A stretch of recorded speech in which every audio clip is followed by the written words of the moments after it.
Bize bildiğimiz her şeyi onlar öğretti desek yalan olmaz. Yazıyı icat ederek tarihi başlatan, gökyüzüne yükselen devasa yapılar inşa ederek insanlığın sınırlarını zorlayan, ilk büyük şehirleri kurarak uygarlığın temellerini atan ve bu şehirlerde ilk kez devlet mekanizmasını hayata geçirerek modern siyasi sistemlerin öncüsü olan onlardı. İlk kez insanların önüne uymaları gereken kanunları koyarak adaletin temellerini atan, o günkü inançlarıyla bugünkü dinleri şekillendiren yine onlardı. Evet, Sümerlerden bahsediyoruz. Medeniyetin yapı taşlarını döşeyen bu halk kimdi? Nereden gelmişti ve bir anda nasıl tarih sahnesine çıktı? Olağanüstü becerikli olduklarından şüphe duymadığımız Sümerler tüm bu mucizeleri gerçekleştirip medeniyetin ilk kıvılcımlarını çakarken acaba gökyüzünden gelen tanrıların rehberliğinden mi faydalandı? Kimi çağdaş yazarların mitoloji ve bilim kurguyu harmanlayarak ortaya attığı Anunnaki ve Reptilyan gibi sıra dışı teoriler gerçeklik payı taşıyor olabilir mi? Yoksa bu anlatılar Sümerlerin büyüsünü daha da gizemli kılmak için uydurulmuş hikayeler mi? Bu videoda Sümerleri en güncel, en kapsamlı ve en bilimsel verilerle ele alacak, efsanelerle gerçekleri birbirinden ayırarak tüm bilinmeyenleri aklın süzgecinden geçirecek, kafanızda birikmiş ne kadar soru varsa hepsini cevaplayacağız. Sümerleri zaten iyi bilmesine rağmen sadece yeni bir şeyler duyabilir miyim umuduyla buraya gelenleri birkaç dakika sıkma pahasına önce konuya yabancı olanlar için temel tarihi bilgileri hızlıca verdikten sonra derine inmeye başlayacağız. Ancak aceleci olmak isteyenler aşağıda konularına göre ayrılmış olan videonun istedikleri bölümlerine tıklayarak ulaşabilirler. Do a shit. Hadi başlayalım. Uygarlık, insan topluluklarının belli bir düzen içerisinde yaşadığı, iş bölümünün geliştiği, merkezi bir yönetime sahip olduğu, inanç sistemleri oluşturduğu ve en azından bir toplumun küçük de olsa bir kesiminin yazıyı kullanabildiği karmaşık bir yapıyı ifade eder. Ancak uygarlık bir gecede ortaya çıkmadı. İnsanlar bir sabah uyandıklarında birdenbire uygar hale gelmediler. Peki bu büyük dönüşüm nerede ve nasıl başladı? İnsanlığın ortaya çıkışını ve avcı toplacılıktan yerleşik hayata nasıl geçildiğini önceki videolarımda anlatmıştım. İzlemenizi tavsiye ederim. Peki kabilelerden devletlere, sözlü kültürden yazılı kültüre nasıl geçtik? Bugün medeniyetin doğduğu yer olarak kabul edilen bölge Mezopotamya'dır. Dicle ve Fırat nehirlerinin hayat verdiği bu verimli topraklar insanlığın ilk büyük şehirlerini ve devletlerini doğurmuştur. Mezopotamya adı ilk kez M.Ö. 4. yüzyılda Xenofon'un Anabasis adlı eserinde geçer ve Yunanca iki nehir arasındaki ülke anlamına gelir. Bugünkü Irak'ın güneyinde uzanan bu düzlükler o kadar geniştir ki anlatılanlara göre yüksek bir yere çıktığınızda ufka kadar her yeri görebilirsiniz. İnsanlık tarihinin akışını değiştiren Sümerler Mezopotamya'nın güneyinde tarih sahnesine adım attı. Milattan önce 4500 ila 4000 yıllarında bölgedeki topluluklar bataklıkları kurutup tarıma elverişli hale getirmiş, yün ve deriden giysiler üretmiş, kilden kaplar yapmış ve kerpiç tuğlalardan evler inşa etmişti. Milattan önce 3500 civarında bölgede kültürel ve demografik değişimlerin yaşandığı arkeolojik bulgularla kanıtlanmıştır. Bazı araştırmacılar bu dönemde yeni bir halkın bölgeye gelerek buradaki topluluklarla kaynaştığını öne sürerken bazıları Sümerlerin bölgenin yerli halklarından evrimleştiğini savunmaktadır. Sümerlere ait olduğu düşünülen iskelet kalıntıları genellikle kısa boylu ve sağlam yapılı bireyleri göstermektedir. Ancak bu fiziksel özellikler onların dışarıdan mı geldiklerini yoksa yerel bir nüfusun devamı mı olduklarını kesin olarak kanıtlamamaktadır. Sümer kelimesi bu halkın kendine verdiği ve kendi dillerinde kullandıkları bir isim değildi. Bu terim Sümerlerin yaşadığı bölgeye Akadlar tarafından verilmişti. Ve Akatça Şumeru kelimesinden türemişti. Oysa Sümerler kendilerini karabaşlı insanlar anlamına gelen Sakgikka olarak tanımlıyor. Ülkelerine ise medeniyetin yeri anlamına gelen Kien-Gira adını veriyorlardı. Peki neden karabaşlı insanlar? Antik Mezopotamya'da esmer tenli toplulukların zaten yaşadığı biliniyor. Ancak bu ifadenin doğrudan fiziksel özellikleri mi yoksa sembolik bir anlamı mı vurguladığı hala tartışmalı. Eğer ten rengine vurgu yapılıyorsa Sümerlerin bölgedeki diğer halklardan belirgin biçimde farklı, hatta siyahi olması gerekirdi. Oysa birçok araştırmacıya göre karabaşlı ifadesi Sümerlerin sosyal veya dini statüsüne dair bir sembol olabilir. Su hayatın kaynağıydı ve Sümerler için her şeyin merkezindeydi. Efsanelere göre tanrılar suyun üzerine sazlar yerleştirip çamur dökerek ilk kulübeyi inşa etmişti.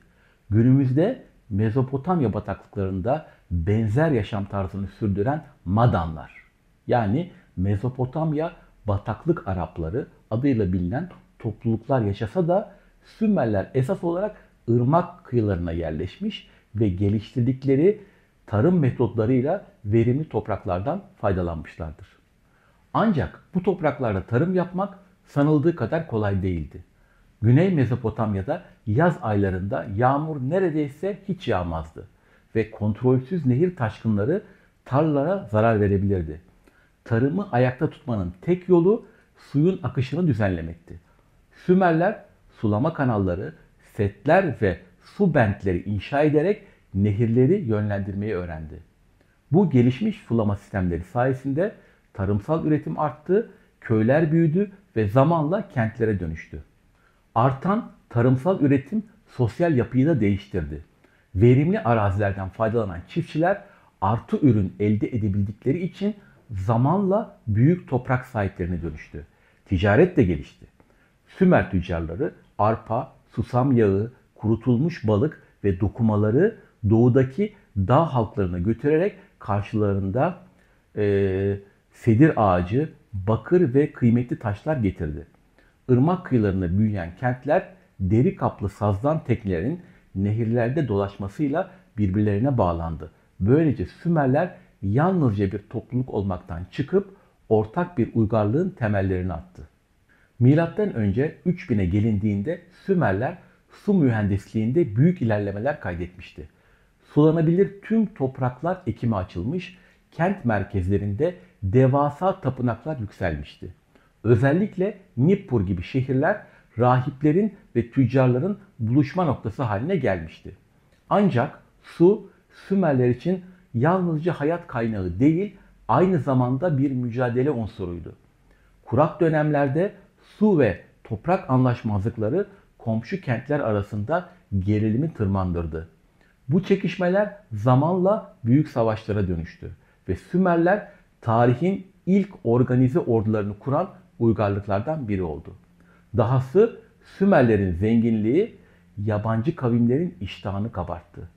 Hem dış saldırılar hem de şehirler arası rekabet bu kadim uygarlığın kaderini belirleyen bir tehdit haline geldi. Tek başına bir çiftçi sulama kanallarını inşa edemez, bakımını yapamaz ve dış tehditlere karşı kendini yeterince koruyamazdı.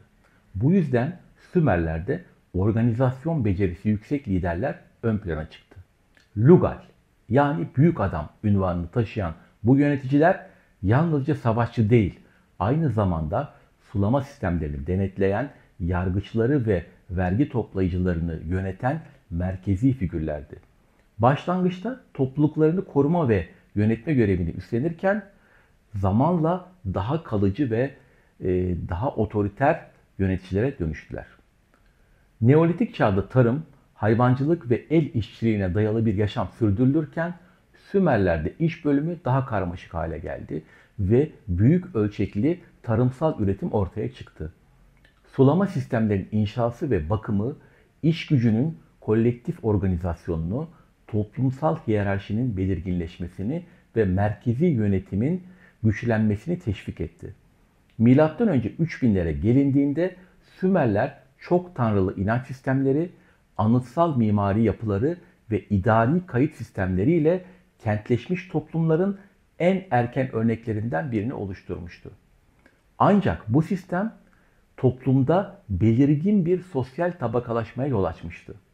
Tapınak rahipleri, yönetici sınıf ve büyük toprak sahipleri karar alma süreçlerinde etkili olurken çiftçiler, zanaatkarlar ve işçiler ağır vergiler altında eziliyor ve zorunlu iş gücü olarak kullanılıyordu.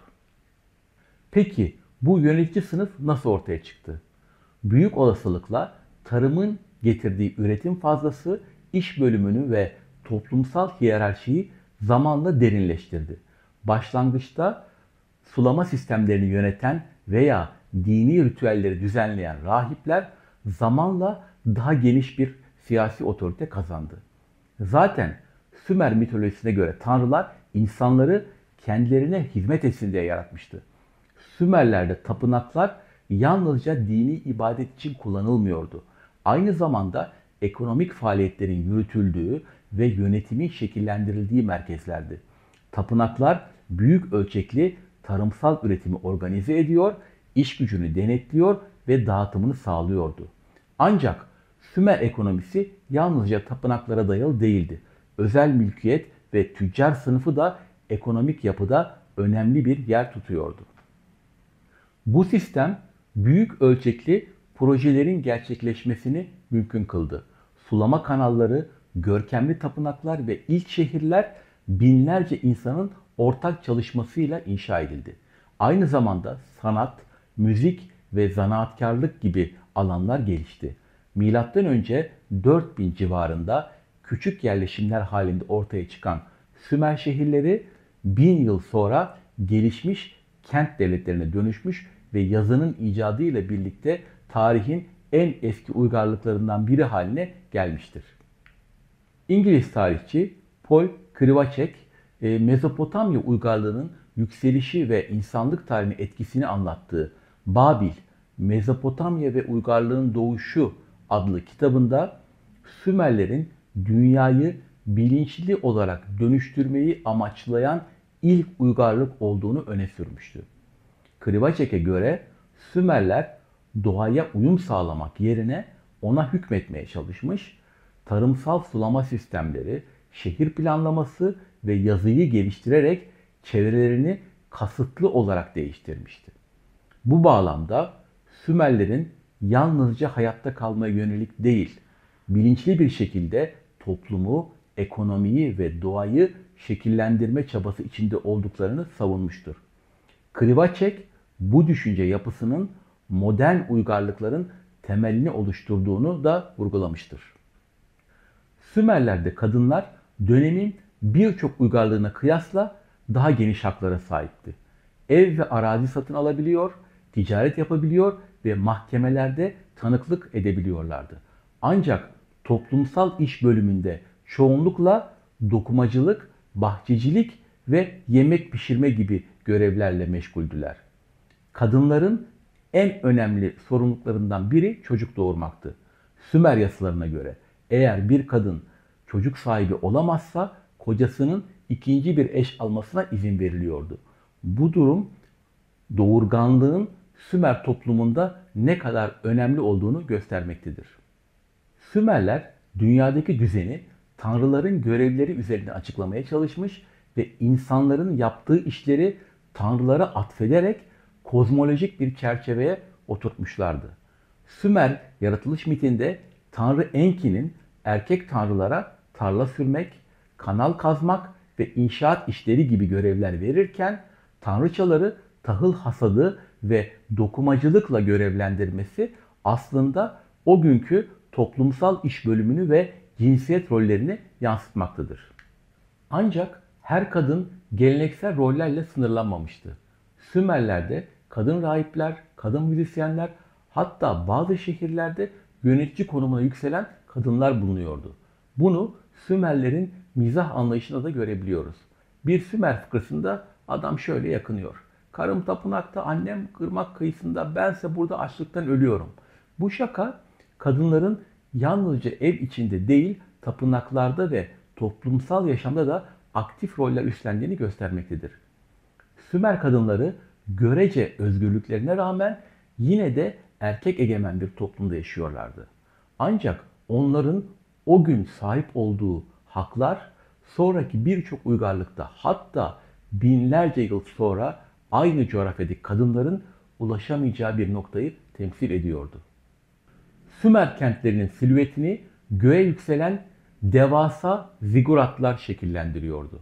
Bu yapılar yalnızca tapınak değil, aynı zamanda siyasi ve dini otoritenin de simgesiydi. Sümerler yüzlerce tanrıya tapıyor ve her kent kendi koruyucu tanrısını yüceltiyordu.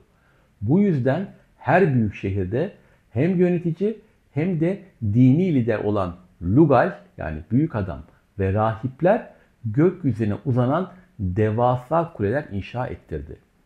Ziguratlar üst üste dizilmiş platformlar şeklinde yükselerek piramit benzeri bir yapı oluşturuyordu. En tepede yalnızca rahiplerin ve seçkinlerin girebildiği şehrin koruyucu tanrısına adanmış bir tapınak bulunuyordu. Mezopotamya'nın geniş düzlüklerinde sıcak havada titreyen bir zigurat görüntüsü kilometrelerce uzaktan bile görülebiliyordu.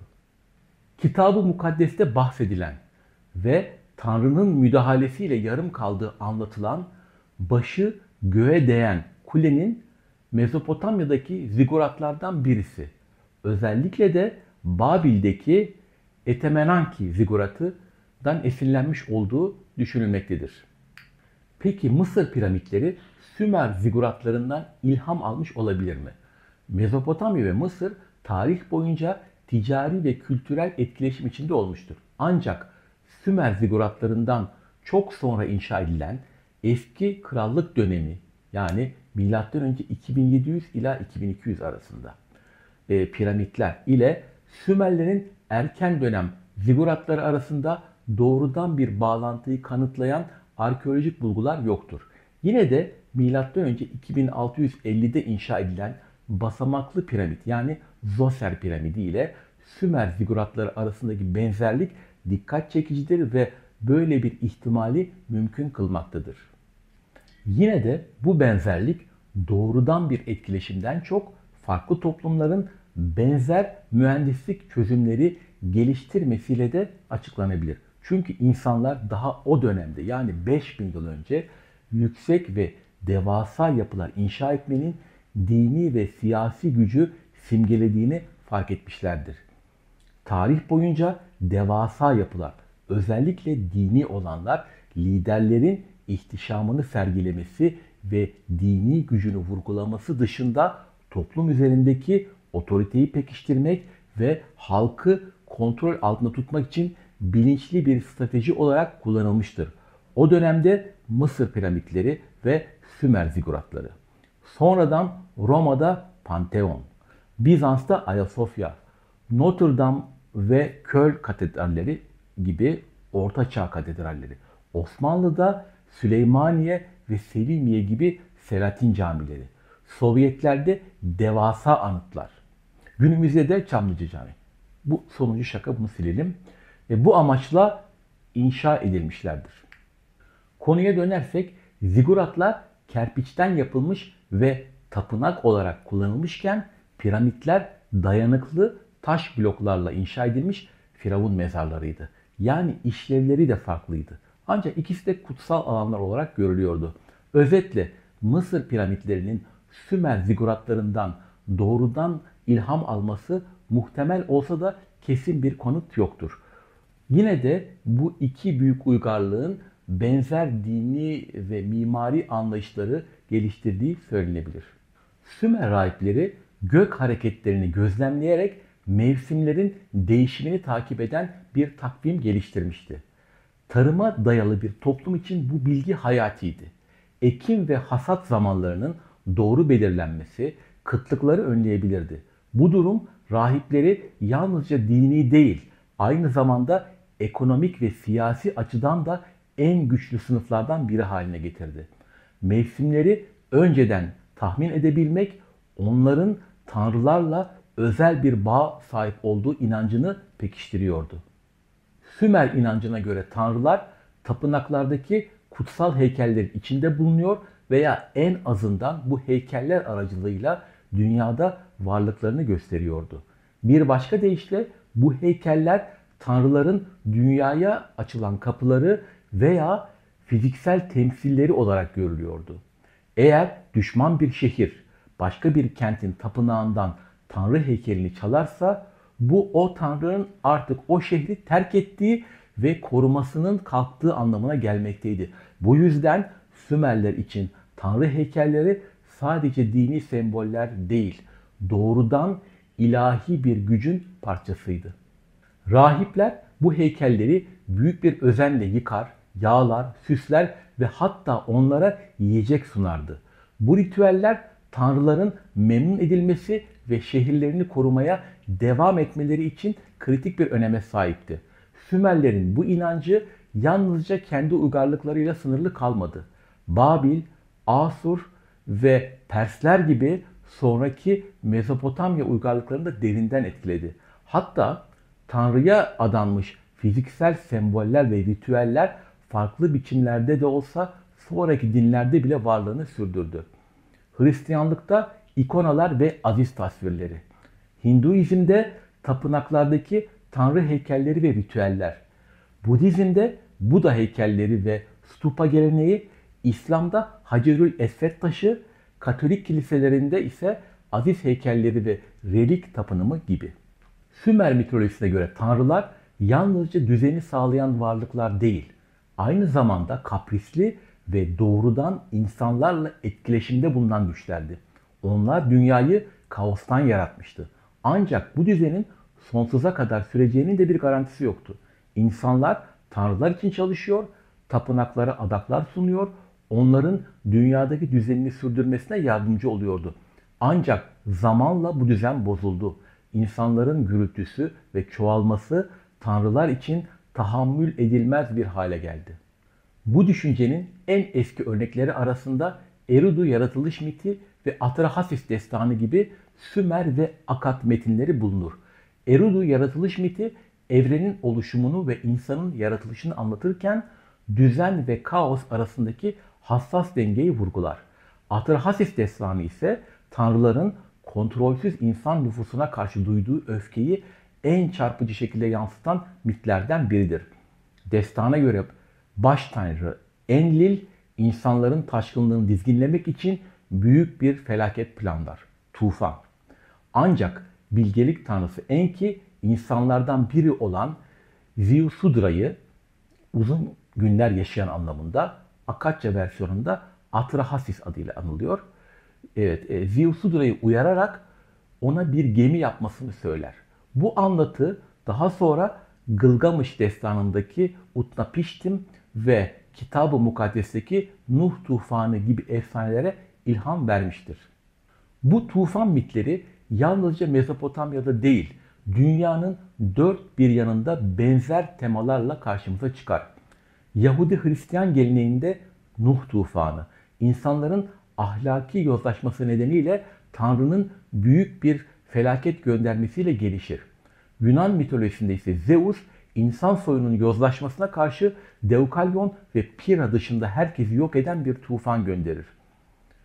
Hindu mitolojisinde Vishnu'nun Matsya formu Bilge Manu'yu tufandan kurtarırken Mezoamerikan yani Orta Amerika mitolojisinde Azteklerin 5 güneş efsanesi insanlığın 4 kez felaketlerle yok edildiğini ve her çağın sonunda yeni bir düzen kurulduğunu anlatır. İskandinav mitolojisindeki Ragnarok ise tufan yerine ateş ve savaşın getirdiği bir kıyameti tasvir eder. Tüm bu anlatılar insanın doğası, düzen ve kaos arasındaki mücadele, tanrılarla olan ilişki ve büyük felaketlerin ardından gelen yeniden doğuş temalarını paylaşır. Peki bu mitler sadece hayal gücünün bir ürünü müydü yoksa geçmişte yaşanan büyük çevresel felaketlerin kültürel hafızadaki yankıları mı? Belki de tufan mitleri insanlığın hem doğaya hem de kendi yarattığı düzene karşı verdiği kadim mücadelenin birer yansımasıdır.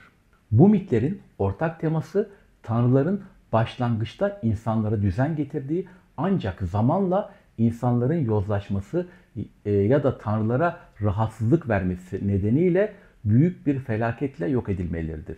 Ne var ki bu yıkımların ardından her zaman bir umut ışığı belirir. Birkaç kişi hayatta kalır ve insanlık yeniden doğar. Bu anlatılar sadece felaket hikayeleri değil, aynı zamanda insanın doğasına, ahlaki çöküşe ve yeniden doğuşa dair kadim toplumların derin yorumlarıdır.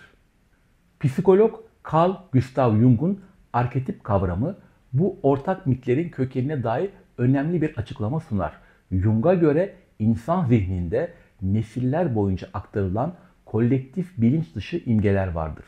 Farklı kültürler benzer çevresel ve toplumsal koşullar altında benzer mitleri ve arketipleri üretir. Büyük doğal felaketler yani sel, deprem, volkanik patlamalar gibi eski insanlar tarafından tanrıların gazabı olarak algılanmış ve birbirinden bağımsız dünyanın çeşitli yerlerindeki toplumlarda ortak anlatılar doğmuştur. Ancak psikolojinin ötesinde tufan mitlerinin gerçek tarihsel olaylara dayandığını öne süren başka teoriler de vardır. Bunlardan en dikkat çekeni Neolitik çağdaki büyük çevresel değişimlere bağlanan Karadeniz tufanı hipotezidir. Milattan önce 5600 civarında Karadeniz'in aniden taşarak çevresindeki geniş kara parçalarını sular altında bırakmış olabileceği ve bu olayın Mezopotamya, Anadolu ve Avrupa'daki tufan mitlerine ilham verdiği öne sürülmüştür. İster kolektif bilinç dışının bir yansıması, ister tarihsel bir felaketin unutulmaz yankısı olsun, tufan mitleri binlerce yıl boyunca insanlığın hafızasında silinmez izler bırakmıştır. Belki de bu yüzden eski çağlardan günümüze kadar insanlık her felaketin ardından yeniden ayağa kalkmayı ve küllerinden doğmayı başarmıştır. Bir düşünün. Binlerce yıl önce Mezopotamya'nın topraklarında bir tüccar sahip olduğu malları, çalışanlarını ve ticaret kayıtlarını bir şekilde not etmek istiyor. Ama ortada ne kağıt ne de mürekkep var. Peki ilk insanlar yazıyı nasıl keşfetti? Sümerler çevrelerinde bolca bulunan ıslak kili kullanarak küçük tabletler yapmaya başladılar. Önceleri bu tabletler basit muhasebe kayıtlarını tutmak içindi. Eşekler, arpa çuvalları, bira testleri, köleler. Hepsi kazınmış işaretlerle anlatılıyordu. Ancak zamanla yazıcılar sadece nesneleri değil, fikirleri ve sesleri de kaydetmenin bir yolunu buldu. Örneğin Sümerce'de dağ anlamına gelen işaret 3 yarım daireydi. Kadını simgeleyen işaret ise vulvayı sembolize eder şekilde ters çevrilmiş bir üçgendi. Peki bu iki sembol bir araya gelince ne oldu? Dağ kadını yani köle kadın anlamı doğdu. Çünkü Sümerler genellikle köleleri doğudaki dağlık bölgelerden getiriyordu. Bu yüzden bu kavram çok yaygındı. Yazıcılar bu işaretleri bataklıklarda yetişen sazlarla kile kazıyordu. Ancak çok basit bir keşif yazının evrimini tamamen değiştirdi. Eğer bir sazın ucunu alıp açılı kesip kile bastırırsanız üçgen şeklinde bir iz bırakıyordu. İşte bu bildiğimiz çivi yazısının başlangıcıydı. Fırınlanan bu tabletler kalıcı hale gelince tarihin ilk yazılı belgeleri ortaya çıktı. Başlangıçta çizimler ayrıntılıyken zamanla daha da basitleştirildi ve semboller neredeyse tanınmaz hale geldi. Ama bu basitleştirme yazıyı hızlandırdı ve sistematik hale getirdi. Sümer yazısı yalnızca nesneleri değil, sesleri de temsil etmeye başladı. Örneğin ha sesi hem balık hem de ebilmek anlamına geliyordu. Sümerler bu benzerliği fark etti ve balık sembolünü ebilmek anlamında kullanmaya başladılar. Bu basit ama dahiyane sistem yazının sadece ticaret için değil, tarih, hukuk, edebiyat ve bilim içinde kullanılmasına olanak sağladı. Bu dönüşüm kahramanlık, ölüm ve ölümsüzlük üzerine derin felsefi düşünceler içeren Gılgamış Destanı gibi eserlerin bile yazıya geçirilmesini sağlıyordu. Zamanla bu yazı sistemi Mezopotamya'dan Mısır'a, Anadolu'ya ve İran'a yayıldı. Bugün kullandığımız alfabelerin kökeni işte bu ilk çivi yazı sistemine dayanıyor. Sümerlerin keşfettiği sembol ses ilişkisi Fenike alfabesiyle şekillendi, Yunanlılarla harf haline geldi ve nihayet Latince aracılığıyla modern dillerimize ulaştı. Yani cep telefonunuzdaki mesajlardan okuduğunuz kitaplara kadar yazının icadı Sümerlerin kil tabletlerine kesik saz parçalarıyla kazıdığı o ilk işaretlere dayanıyor.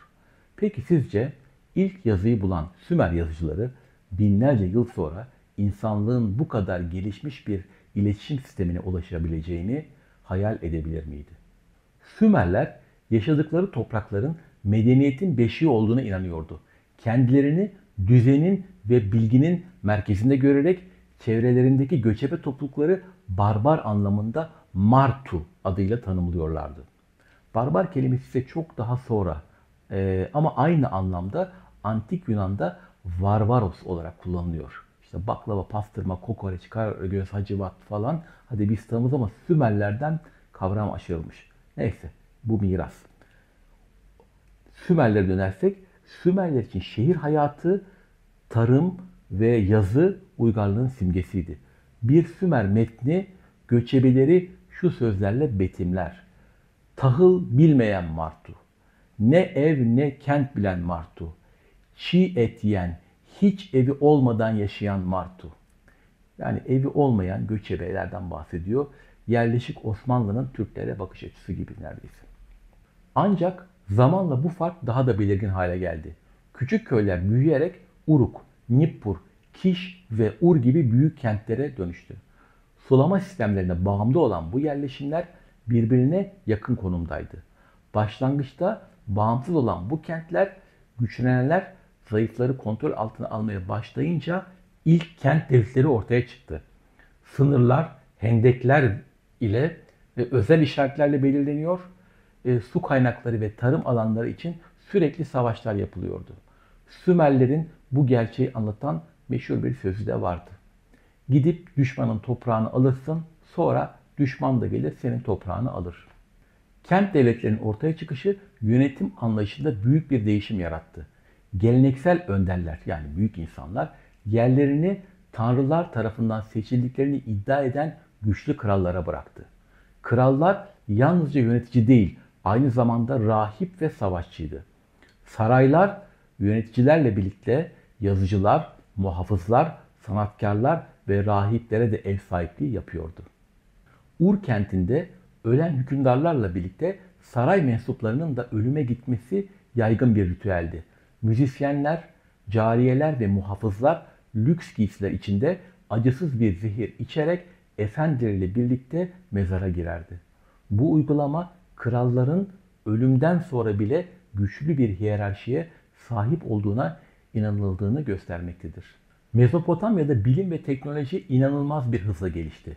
Tunç metalürjisi, çömlekçi çarkı, tekerlekli araçlar ve tekneler gibi icatlar bu dönemde ortaya çıktı. Ancak en büyük devrimlerden biri tarımı kökten değiştiren kara sabanın icadıydı. Matematik ve mühendislik de büyük ilerlemeler kaydetti. Devasa tapınaklar, sulama kanalları ve bentler hassas hesaplamalar gerektiriyordu. Sümerler ayrıca kendine özgü bir sanat ve el sanatları geleneği oluşturdu. Ve tapınak ritüelleri büyük bir önem kazandı. Tüm bu gelişmeler insanlığın sonraki medeniyetlerine ilham kaynağı veren bir miras yarattı. Arkeolojik bulgular Mezopotamya'nın en eski kentinin Uruk olduğunu gösterse de Sümerler için kutsal şehir Eridu'ydu. Onlara göre bilgelik ve su tanrısı Enki Eridu'yu bataklıktan çıkararak uygarlığı getirmişti. Burası tanrıların ve kutsal kuralların doğduğu bir yerdi. Bir nevi altın çağın simgesi olarak görülüyordu. Ancak zamanla Eridu'nun gücü azaldı.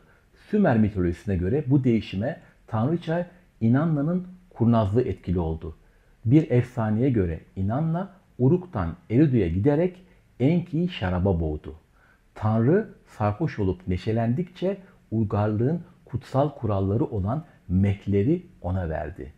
Inanna bu bilgileri Uruk'a taşıyarak şehrini Mezopotamya'nın yeni merkezi haline getirdi. Bu mit aslında Sümer dünyasındaki büyük bir dönüşümü yansıtıyordu. Eridu tarımsal yaşamı temsil ederken Uruk kentleşme ve ekonomik gücü temsil ediyordu. Böylece Sümerlerin kutsal anlatılarında bile medeniyetin değişim rüzgarları esiyordu. Sümerler yalnızca ilk şehirleri kurmakla kalmadı. Medeniyetin temel taşlarını da attı. Yazıdan matematiğe, hukuktan astronomiye kadar geliştirdikleri sistemler bugün bile insanlığın ilerleyişinde önemli bir rol oynamaktadır. Onların hikayeleri ilk şehirlerin nasıl kurulduğunu, nasıl büyüdüğünü ve nasıl dönüştüğünü anlatan birer zaman kapsülüdür. Ve bu hikayeler binlerce yıl sonra bile medeniyetin köklerini ışık tutmaya devam etmektedir. Medeniyet yalnızca tarla süren ellerle değil, kılıç tutan ellerle de şekillenir. Milattan önce 3000'lerde Sümer kent devletlerinde yönetim başlangıçta rahipler ve tapınak merkezliydi. Ancak savaşların gölgesi genişledikçe askeri liderler yükselmeye başladı. Krallar önce tanrıların temsilcisi olarak görülüyordu. Ancak savaşlar süreklilik kazandıkça güç tanrıların değil, kılıcını en iyi kullananların eline geçti. Mezopotamya'nın siyasi haritası kan ve rekabetle çizildi. Sürekli çatışmalar kent devletlerinin bağımsızlığını zayıflattı. Dış tehditler ve iç savaşlar birleşik bir yönetimin zorunluluğunu doğurdu. Ancak büyük bir coğrafyayı yönetmek yalnızca askeri güce dayanmakla mümkün olamazdı. Milattan önce 24. yüzyılda Akatlı Sargon, Mezopotamya'nın ilk büyük imparatorluğunu kurdu. Şehir devletlerini tek bir çatı altına topladı. Ancak onun başarısı bile ordunun sürekli beslenmesini ve savaşın hiç bitmemesini gerektiriyordu. İmparatorluğu ayakta tutan şey zaferdi ve bir yenilgi bile her şeyin çöküşü anlamına geliyordu. Sonuç mu? Mezopotamya'da barış hiçbir zaman uzun sürmedi. Kentler arasındaki ittifaklar ve düşmanlıklar sürekli değişti. Ordu sadece bir savunma gücü değil, siyasi otoritenin en büyük silahı haline geldi. Böylece Mezopotamya tarihinde krallar giderek savaşçılıkla özdeşen hükümdarlara dönüştü. Ve tarih bize bir kez daha şunu gösterdi. Güç kimin elinde olursa olsun onu koruyamayanın sonu daima korkunç olur. İnsan ölür ama adı yaşarsa gerçekten yok olur mu? Uruk kralı Gılgamış, tarihte adı bilinen en eski hükümdarlardan birisi. Ancak onu sıradan bir kral olmaktan çıkarıp tanrısal bir kahramana dönüştüren sadece fetihleri değil, ölümsüzlük arayışındaki trajik yolculuğu. Efsaneler onun güçlü bir savaşçı olduğunu söyler. Kiş hükümdarlarının Uruk'u tehdit etmesini engelledi. Savaşlara katıldı. Ancak savaşın acımasız yüzüyle karşılaştığında ırmakta yüzen cesetler ona kendi faniliğini hatırlattı. Bunu kabullenmek istemedi. Adını sonsuza dek yaşatmak için ölümsüzlüğü aramaya koyuldu. Dostu Enkidu ile birlikte dev Humbaba'yı yendi. Tanrıların öfkesine rağmen gök boğayı alt etti. Fakat her kahramanlık öyküsünün bir bedeli vardı. Tanrılar Enkidu'yu hastalıkla cezalandırdı ve ölüm ona kaçınılmaz bir son getirdi. Dostunun ölümü Gılgamış'ı derin bir korkuya sürükledi. Eğer Enkidu bile ölebiliyorsa kendisi nasıl hayatta kalabilirdi? Ölümsüzlüğün sırrını bulmak için yollara düştü. Bu yolculuk onu tufandan sağ kurtulan Utnapiştim'e götürdü. Ancak Utnapiştim ona acı gerçeği söyledi. Ölümsüzlük insanlara verilmedi Gılgamış. Ölüm yaşamın bir parçasıdır. Yine de Gılgamış pes etmedi. Gençliği geri getiren bir bitki buldu. Ama dönüş yolunda onu bir yılan çaldı. Böylece sonsuz yaşam umudu parmakların arasından kayıp gitti. Ancak bu bir son değildi. Gerçek ölümsüzlük bir isim bırakmaktı. Gılgamış kendi faniliğini kabul etti ve büyük işler yaparak tarihe adını kazımaya karar verdi. Ve bence başardı. Çünkü binlerce yıl sonra onun hikayesini hala anlatıyoruz. Sümer kent devletlerinin bağımsızlık dönemi sona ererken tarihte ilk kez bir hükümdar birden fazla şehri yönetmeye başladı.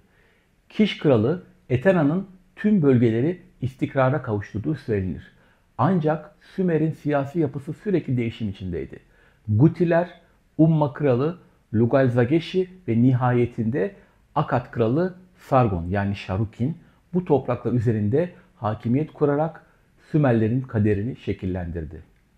Sargon, dört bir yönün kralı unvanıyla ilk büyük imparatorluğu kurdu ve Sümer'i bir eyalete dönüştürdü. Ancak bu kadim halk hiçbir zaman tamamen yok olmadı. Akatlar çökünce Sümer şehirleri yeniden yükseldi ve Ur-Nammu tarihin ilk yazılı kanunlarını oluşturdu. Adalet anlayışları ve hukuk sistemleri bugünkü medeniyetin temellerini attı. Ne var ki Sümer'in son hükümdarları bile istilaları durduramadı. Fakat Sümerler için tehlike sadece dış güçlerden değil, kendi iç dönüşümlerinden de geliyordu. Sümer Panteonu büyük bir değişim geçirdi.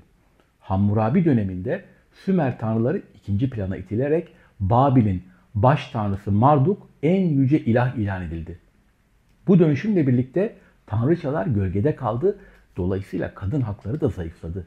Ayrıca tarımın aşırı kullanımı, savaşlar ve kontrolsüz kentsel genişleme şehirleri yavaş yavaş çöküşe sürükledi.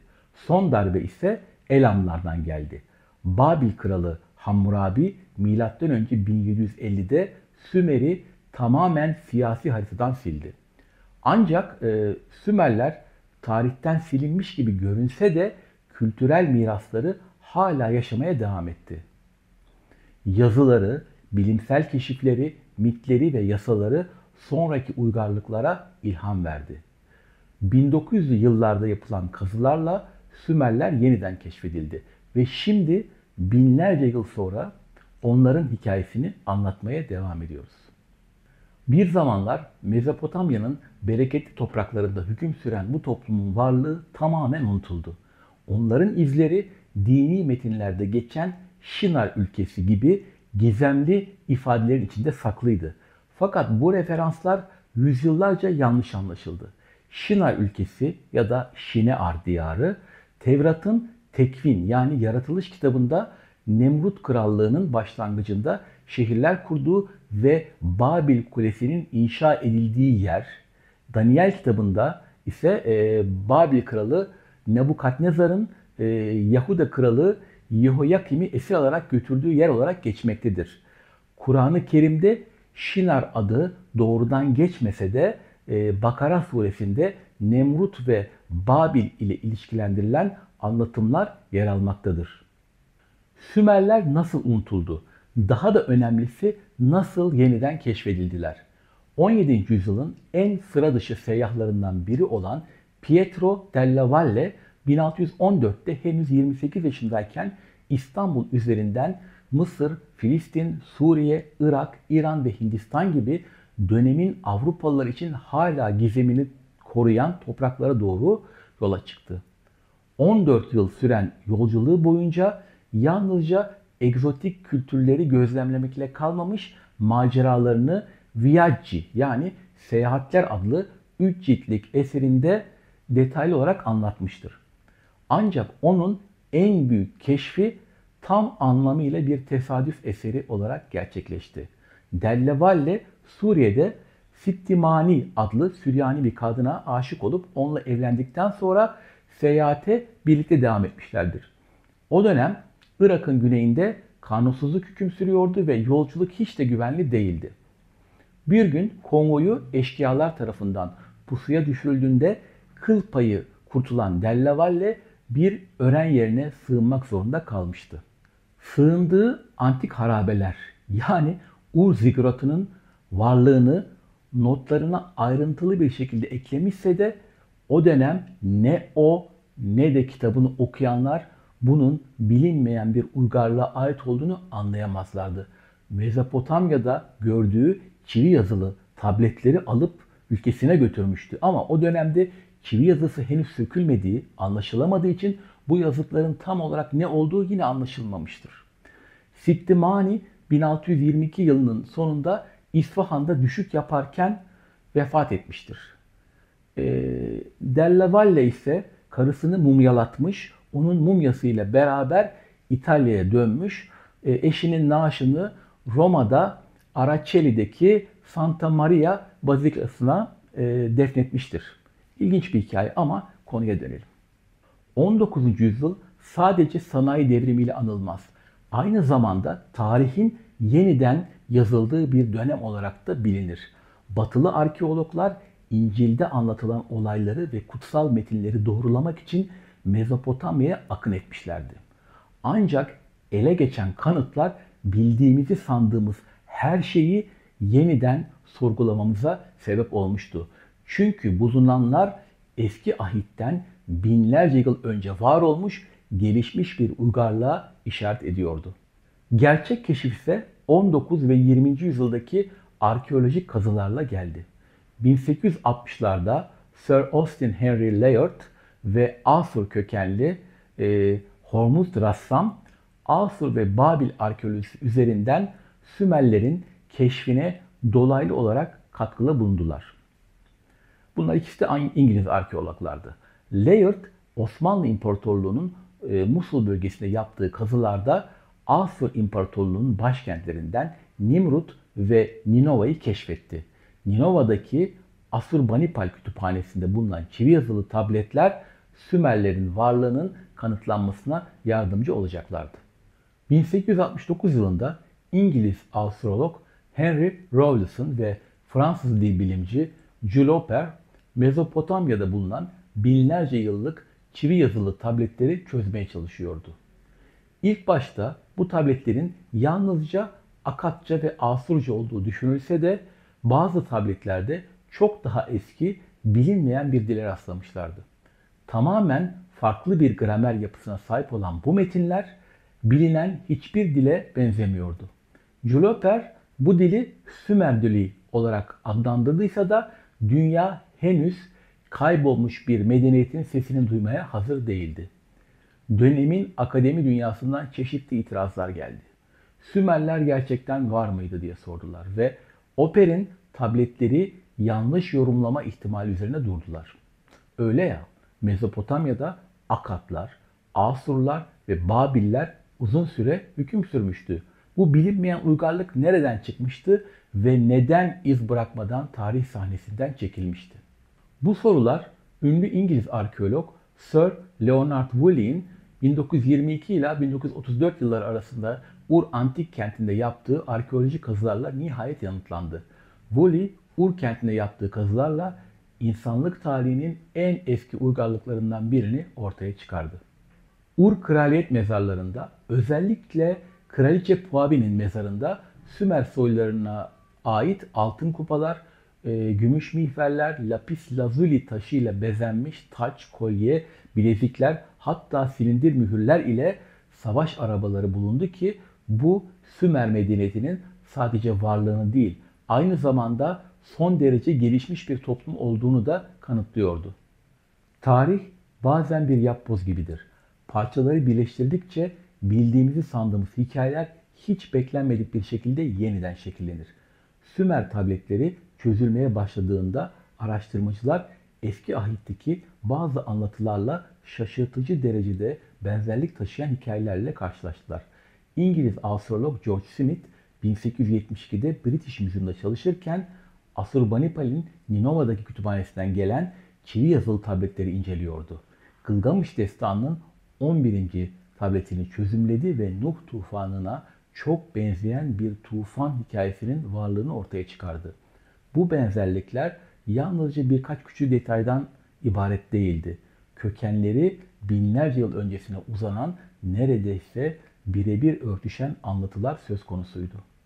Sümerlerin en ünlü destanlarından biri olan Gılgamış Destanı, Nuh tufanına neredeyse aynen benzeyen bir olaydan bahsediyordu.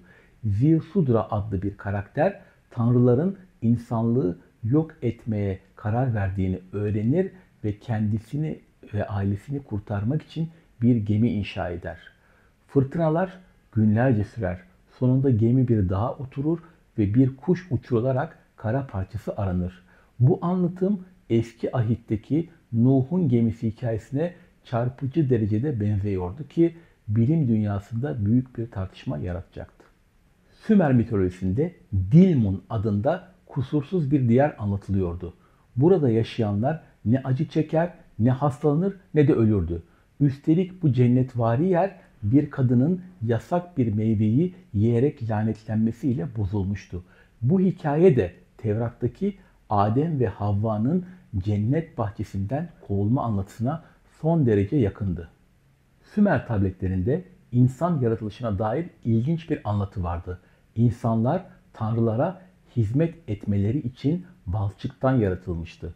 Bu anlatım eski ahitteki Adem'in topraktan yaratılması hikayesine büyük bir şekilde benziyordu.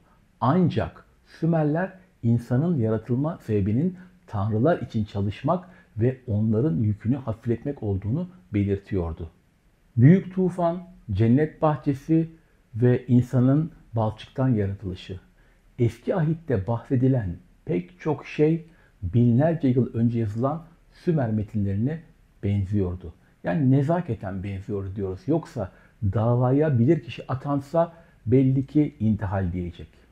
Asıl bomba bu bilgilerin kamuoyuna açıklanmasıyla patladı. Dil bilimci ve tarihçiler Sümer hikayelerinin Tevrat ve İncil'in temel kaynaklarından biri olabileceği fikrini genellikle heyecanla karşılarken dini çevreler inançların sorgulanması endişesiyle şiddetle karşı çıktı. Hatta tabletleri pagan mitolojisi olarak tanımlayarak din karşıtı bu tehdidi reddetti veya görmezden geldi. Ancak korktukları gibi olmadı. Sümer tabletlerinin keşfi halk arasında ne büyük bir tartışma ne de kafa karışıklığı yarattı.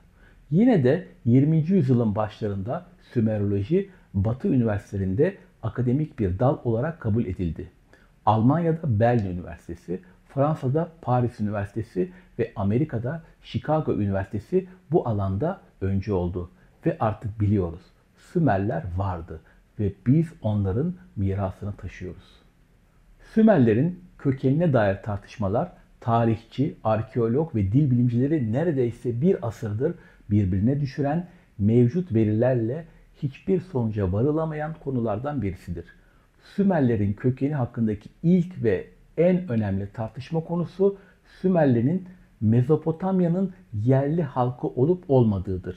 Yani bazı yazarlar Sümerlerin Mezopotamya'da zaten var olan bir halk olduğunu savunurken bazıları başka bir yerden bölgeye göç ettikleri kanısındadır. Göç teorisini savunanlar da aralarında ikiye bölünmüş olup ilk grup dilsel benzerlikler ve bazı arkeolojik buluntulara dayanarak bugünkü İran'ın güneyindeki Elam bölgesinden veya daha doğuda uzak bir yerlerden geldiklerini, ikinci grup ise tarihsel ve kültürel benzerliklere dayanarak Akdeniz bölgesinden yani Mısır ve Levant'tan geldiklerini savunmaktadır. Göç teorisyenleri ayrıca ilk şehir devletlerini kuran, yazıyı icat eden, karmaşık bir hukuk sistemi oluşturarak astronomi ve matematikte ilerleyen bir halkın bu düzeyde kültürel başarıyı tek başına yapamayacağını, bunları ancak başka coğrafyalarda, başka halklardan öğrendikleri bilgilerle geliştirebilecekleri düşüncelerini savunmak için ileri sürmektedir. Sümer mitolojisinde sıklıkla yer alan göksel tanrılar ve diğer varlıklar ise bazı araştırmacılar tarafından uzaylılarla ilişkilendirilmiştir ki biraz sonra bir konu sonra bu konuda ayrıntılı bilgi vereceğim. Cennette hangi dil konuşuluyor? Hiç düşündünüz mü? Dil insanlık tarihinin en büyük gizemlerinden biri. Peki ilk insanlar hangi dili konuşuyordu? Daha da ilginci cennette bir dil var mıydı ve eğer varsa bu Sümerce olabilir miydi? Bugüne kadar yapılan çalışmalar tek bir insan dili olduğunu kanıtlayacak net bir veri sunmadı. Ancak bazı dil bilimciler insanlığın en eski atalarının proto dil olarak adlandırılan ilkel bir dili konuştuğunu öne sürüyor. Bu proto dilin zamanla farklı kollara ayrılarak bugün bildiğimiz dillerin temelini oluşturduğu düşünülüyor. Ancak bu dilin nasıl bir yapıya sahip olduğu, hangi kelimeleri içerdiği veya gerçekten var olup olmadığı henüz bilinmiyor. Bazı araştırmacılar ve tarih meraklıları Sümerce'nin insanlığın ilk dili, hatta cennetin dili olabileceğini iddia ediyor. Peki bu iddia ne kadar gerçekçi? Sümerce bilinen en eski yazılı dil. Günümüzden yaklaşık 5000 yıl önce Mezopotamya'da konuşuluyordu. Bugün konuşulan dillerin hiçbirisiyle doğrudan akraba olduğu henüz ispatlanmadığı gibi tamamen izole bir dil olması da muhtemel. Birdenbire ortaya çıkıp sonra kaybolması bazı alternatif tarihçilerin acaba bu dil ilahi bir kökene mi sahipti diye düşünmesine sebep olmuştur.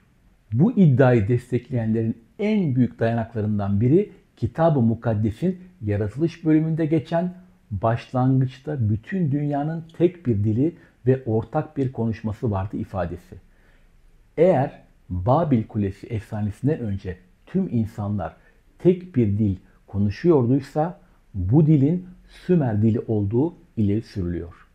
Ancak teolojik ve akademik çevrelerde Sümerce'nin cennetin dili olduğuna dair pek destekçisi bulunmuyor. Bununla birlikte ezoterik çevrelerde, mistik öğretilerde ve alternatif tarihçiler arasında bayağı bir popüler. Sümer tabletlerini farklı bir perspektifle yorumlayan ünlü yazarlardan Zakaria Sitchin, 12. Gezegen adlı kitabında Sümer yazıtlarının dünya dışı varlıklar olan Anunnakiler tarafından verilen ilhamla yazıldığını iddia ediyor. Sümerce'nin Anunnakilerden gelen ilahi bir dil olduğunu öne süren yazar dayanan pek çok teorisyen de bu anlatıyı geliştirmiştir. Rus spiritüalist yazar Helena Blavatsky ise ve bunun gibi bazı ezoterik düşünceler Sümerce'nin kadim Atlantis veya Lemurya uygarlıklarından gelen kayıp ve kutsal bir dil olabileceğini öne sürmüştür. Bazı teologlar ise Babil Kulesi öyküsü bağlamında Sümerce'nin tufan öncesi evrensel bir dil olduğunu iddia etmiştir. Kazım Mirşan ve Osman Nedim Tuna gibi bazı Türk araştırmacılar ise Sümerce'nin Türkçe ile bağlantılı olduğunu ve insanlığın ilk dili olabileceğini iddia etmişlerdir. Bilim dünyasından hala bir cevap gelmediğine göre şimdilik cennete gitmeden bu soruların doğru cevabını öğrenmek mümkün gözükmüyor. Neyse gelelim şimdi turpun büyüğüne. Aslında köken tartışmalarının en önemli boyutunda Sümer dili yer alıyor. Alman Sümerolog Dietz Otto Edzard gibi bazı dil bilimciler Sümerce'nin tıpkı Baskça ve Elamca gibi bilinmeyen, yani hiçbir dile benzemeyen izole, yalıtık bir dil olduğunu, dolayısıyla kökeninin belirsiz olduğunu savunuyor. Diğerleri ise Sümerce'nin daha geniş bir dil ailesine, yani Sami, Ural Altay, Kafkasya, Dravidya, hatta Afrika ait olabileceğini öne sürmektedir. Akademik camiada üzerinde uzlaşılan bir sonuç olmasa da Sosyal Medya Üniversitesi'nde Sümerlerin Türklüğü hararetli bir şekilde savunulduğundan bu teorilerin tek tek artı ve eksilerini kısaca gözden geçirmekte fayda var. Sümerlerin Orta Asya kökenli olduğu ve Sümerce'nin Türkçe ile akraba bir dil olduğu yolundaki görüşler özellikle 19. yüzyıldan itibaren bazı Avrupalı araştırmacılar tarafından dile getirilmiştir ve akademik camiada ciddiye alınmaktadır. Yani milliyetçi bir hezeyan değildir. Fransız Sümerolog ve astrolog olan François Lenormand, Sümerce'nin Hint, Avrupa ve Semitik dillerle bağlantısı olmadığını belirterek Ural-Altay dilleriyle, yani Türkçe, Moğolca, Mançu, Tonguzca, Fince benzerlikler taşıdığını öne sürmüştü. Ancak Sümerlerin doğrudan Türk olduğunu iddia etmedi. Yalnızca dilsel paralelliklere dikkat çekmişti. Alman dili bilimci ve oryantalist Fritz Hommel, Sümerce'nin Türkçe ve diğer Ural-Altay dilleriyle yapısal benzerlikler taşıdığını belirtti. 1915'te yayımladığı çalışmasında yaklaşık 200 Sümerce-Türkçe kelimeyi karşılaştırarak bu tezi destekledi. Hommel, Sümerlerin köken olarak Orta Asya'dan Mezopotamya'ya göç eden bir halk olabileceğini savunmuştur ki görüşleri daha sonra bazı Türk tarihçileri tarafından benimsenmiş ve Sümerler Türk müydü tartışmalarında referans olarak kullanılmıştır. Ayrıca 20. yüzyıl başlarında Vladimir Vygotsky ile Bazı Rus bilim adamları da Sümerce'nin Altay dilleriyle ilişkili olabileceğini ileri sürdü. Biraz önce adını zikretmiştik. Türk dil bilimci Osman Nedim Tuna, Sümerce ile Türkçe arasında 165 kelimenin fonetik ve anlamsal açıdan örtüştüğünü belirtti. Ayrıca Sümerce ve Türkçenin eklemeli diller olması gibi dil bilgisel benzerliklere de vurgu yaptı. Ünlü Sümerolog Muazzez İlmiye Çığ, Sümerlerin Orta Asya'dan Mezopotamya'ya göç eden bir halk olabileceğini ve kültürlerinde Orta Asya etkilerinin görülebileceğini belirtti. Bu yazarlar Sümer-Türk ilişkisini destekleyen dil bilimsel kanıtlar olarak en ünlüsü Tanrı anlamındaki Sümerce Dingir ve Türkçe Tengri olmak üzere 200 kadar kelimeyi, kelimelere ekler eklenerek yeni anlamlar türetilmesi özelliğini ve özne, nesne, fiil sıralamasının iki dilde de aynılığını ileri sürdüler. Ayrıca gök tanrı inancı ve su ile at gibi bazı kültürel ögelerin ortaklığını vurguladılar. Bu teorinin daha en baştan zayıf noktası ise Türk adının ilk kez Çin kaynaklarında M.Ö. 3. yüzyılda geçtiği düşünülürse Sümerlerin M.Ö. 4000-2000 yılları arasında var olduğuyla kıyaslanması, yani birkaç bin yıllık kronolojik boşluğu açıklamanın zorluğudur. Dravidya kökeni teorisi Sümerlerin günümüz Hindistan ve Pakistan bölgesinde yaşayan Dravidya halklarıyla bağlantılı olduğunu öne sürmektedir. Sümerce ve Dravidya dilleri, yani Tamil, Telegu ve Kannada gibi aralarında bazı sözcük benzerlikleri bulunduğu iddia edilmiştir. Sümerce'nin Dravidya dilleri gibi eklemeli bir dil olması bu benzerliği güçlendiren unsurlardan biridir. Sümerlerin deniz ticaretinde aktif olduğu ve özellikle Hint Okyanusu kıyısındaki Meluha, muhtemelen Indus Vadisi uygarlığı ile bağlantıları olduğu bilinmektedir. Sümerlerin Dilmun olarak adlandırdığı yerin Hindistan veya Pakistan olabileceği ileri sürülmektedir. Mezopotamya'da doğal olarak bulunmamasına karşın kültürel, dini ve ekonomik açıdan son derece kıymet verilen lapis lazuli taşının da Sümerlerce günümüz Afganistan'daki Badakhşan bölgesinden ithal edilmesi de dikkat çekicidir. Bununla birlikte Sümerler Afganistan'dan göç etmiş olsaydı, yani Indus civarından, orada kültürel veya arkeolojik izler bırakmaları beklenirdi. Ancak şu ana kadar bu yönde somut kanıtlar bulunamamıştır. Bununla birlikte Dravidya dillerinin günümüzde daha çok Güney Hindistan'da konuşulur olması da Sümerler ile doğrudan bir bağlantıyı zorlaştırmaktadır. Sümerce'nin bazı Kafkas dilleriyle, özellikle Çerkez ve Gürcü dilleriyle benzerlik taşıdığı öne sürülmüştür. Ancak Sümerlerin Mezopotamya'ya göç ederken Kafkasya'dan geçmiş olabileceği ve bu etkileşimin doğal olduğu da ileri sürülmüştür. Sümerlerin Afrika kökenli olduğu ve Sahra bölgesinden Mezopotamya'ya göç ettikleri öne sürülmüştür. Sümerlerin kendilerini karabaşlı insanlar, yani Saggika olarak tanımlaması bu teoriye dayanak olarak gösterilmektedir. Konuyu çok uzatmak istemiyorum ve tekrarlıyorum. Şu an için Sümerlerin kesin olarak hangi halktan geldiğini söylemek mümkün değildir. Mezopotamya'da yaşamış toplulukların genetik analizleri üzerinden bazı çıkarımlar yapılmaktaysa da Sümerlere ait doğrudan DNA örnekleri günümüze ulaşmadığı için genetik kökenleriyle ilgili kesin veriler sınırlıdır. Sümerlerin kökenine dair araştırmalar ileride yeni metotlarla elde edilebilecek genetik analizler, dil bilimsel çalışmalar ve inşallah yeni arkeolojik keşiflerle ilerlemeye devam edecektir. Her halükarda Sümerlerin kökenleri ne kadar tartışmalı olursa olsun dünya tarihindeki yerleri tartışılmazdır. Anunnaki, Sümer mitolojisinde gök ile yerin tanrıları anlamına gelen kadim bir terimdir. Bu isim Enlil, Enki, İnanna gibi ulu tanrıları ve onların soyundan gelen kutsal varlıkları kapsar. Sümer ve Akkad metinlerinde yankılanan bu kavram zaman içinde farklı anlatılara evrilmiştir. Babil geleneğinin ürünü olan Enuma Elish destanı Anunnakileri tanrıların alt sınıfı olarak tanımlar.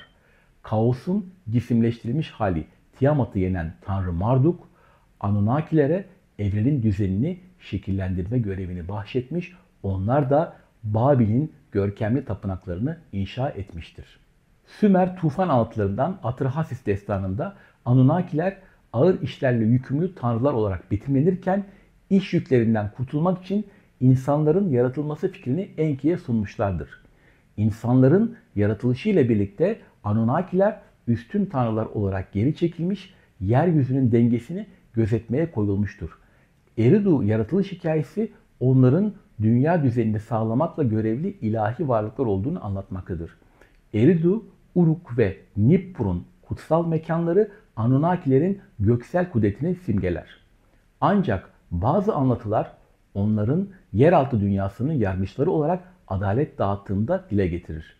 Inanla'nın ölüler dünyasına girişi sırasında karşılaştığı yeraltı dünyasının 7 yargıcı Anunnakiler ruhların kaderine hükmeden varlıklar olarak resmedilir.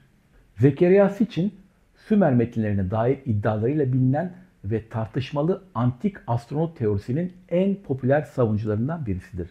Sümer mitlerini dünya dışı varlıkların izleri olarak yorumlayan Sitchin, akademik dünyada Sümerce ve Mezopotamya tarihi konularında yetkililiği sorgulanan bir araştırmacıdır. Sitchin, Dünya Tarihçileri serisiyle tanınır ve Anunnaki teorisini 1976'da yayımladığı 12. Gezegen adlı eseriyle dünyaya duyurmuştur. Sitchin'e göre Anunnakiler Sümer mitolojisinde ilahi varlıklar olarak anılan fakat aslında uzak bir yıldız sisteminden gelen dünya dışı varlıklardı. Sümer halkı onların üstün bilgeliği karşısında bu varlıkları tanrı mertebesine yükseltmişti. Sitchin, Sümer metinlerinde bahsedilen Nibiru adlı gök cisminin Güneş sisteminde bilinmeyen bir gezegen olduğunu iddia eder. Nibiru'nun eliptik bir yörüngeye sahip olduğunu ve her 3600 yılda bir dünyanın yakınından geçtiğini öne sürer. Anunnakiler bu gezegenden yola çıkıp 450 bin yıl önce dünyaya gelmiş, altın madenciliği için insanı yaratmışlardı. İnsan onların genetik mühendisliğiyle şekillendirilmiş bir türdü. Enki, insanlığın yaratılmasına öncülük eden bilge varlık olarak sunulurken Enlil insanlar üzerinde otoriter bir yönetici olarak tasvir edilmiştir. Sümer tufan anlatılarında Enlil insan soyunu yok etmeye çalışırken Enki bir kurtuluş yolu sunmuştur. Ziusudra'yı tufandan koruyarak yeni bir başlangıcın temellerini atmıştır. Sitchin'in teorileri akademik çevreler tarafından spekülatif ve hatalı çevirilere dayalı bulunmuştur. Sümer tabletlerindeki kavramları kendi çıkarımlarına göre yorumladığı, bilimsel yöntemlere dayanmayan varsayımlar oluşturduğu öne sürülmüştür. Nibiru'nun devasa bir gezegen olduğu fikri Sümer kaynaklarının ötesine geçerek modern astronomiyle de çelişmektedir. Evrim sürecine dair mevcut bilimsel veriler insanın bir anda yaratılmadığını, milyonlarca yıllık doğal seleksiyon süreciyle geliştiğini ortaya koymaktadır. Bu sebeple hiçbir ciddi Sümerolog veya tarihçi Sitchin'in teorilerini kabul etmemiştir. Onun eserleri bilimsel değil, mitolojik ve spekülatif bir anlatı olarak değerlendirilmiştir. Antik astronot teorisinin en önemli savunucularından biri olan Sitchin'in fikirleri bilim dünyasında reddedilmiş olmasına rağmen popüler kültürde derin izler bırakmıştır. Ancient Aliens, tarih öncesi uzaylılar gibi belgesellerde onun görüşlerine sıkça yer verilmiştir.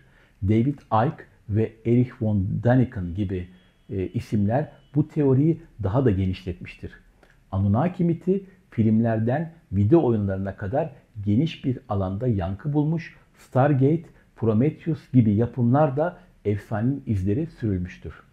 Reptilian teorisi modern bir komplo teorisi olup Anunnakilerin insanlığı yöneten sürüngenimsi varlıklar olduğu iddiasına dayanır. Bu teori Sümer mitolojisindeki Enki'nin zaman zaman yılan benzeri bir figür olarak tasvir edilmesiyle ilişkilendirilmiştir.